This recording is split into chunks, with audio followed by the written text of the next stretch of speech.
For this assignment, we're going to need both GIMP and Scratch. So I'm going to go to File, New, and I'm going to make something that's the same size as the Scratch window. So that would be 640 by 480. At least that's the standard at the time of this video being made. Okay, so I have a generic white background. Now the first question is, do you want a generic white background? What you have to think of is, what do you want your users to paint on?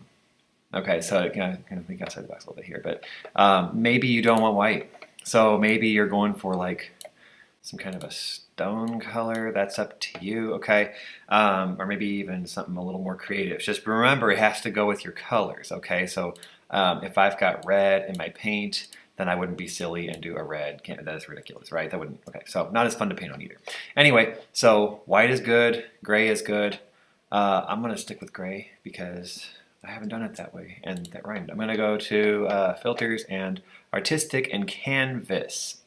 Now, artists usually paint on a canvas, right? So there you have an example of a canvas. How deep it is, of course, is how like the grooves are. You see what's going on, right?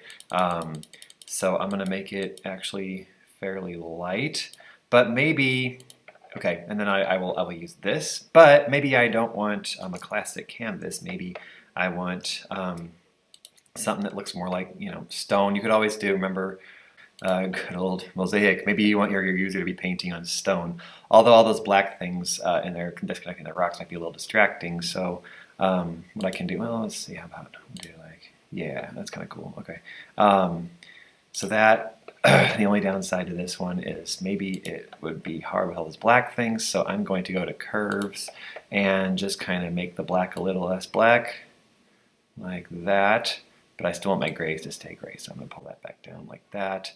So that way the canvas isn't as in your face, So anyway, so there's lots of different things that I could be painting on. It should be kind of neutral. There shouldn't be any color or dark black, I'm going to stick with canvas because I like how that looked better. Artistic, apply canvas, okay. So the next step is export. I'm going to file export, Shift Command E if you're into that stuff. And I'm going to call this canvas, because I can't think of a better name, .jpg, okay?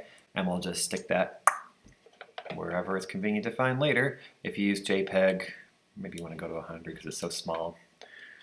And that's it for GIMP. Back over in Scratch, let's go ahead and go to our backdrops, all right?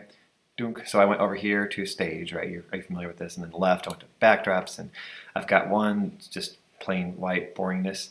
And so I'm going to go to upload and go find my my canvas I just made. All right, now when it imported my canvas, it didn't cover the entire background. It also converted to bitmap mode. Convert to vector, and up to the corner, and make sure it fits the entire thing. So turns out my canvas is a little darker than I thought, so I do not recommend the gray unless you like it to look dark like that.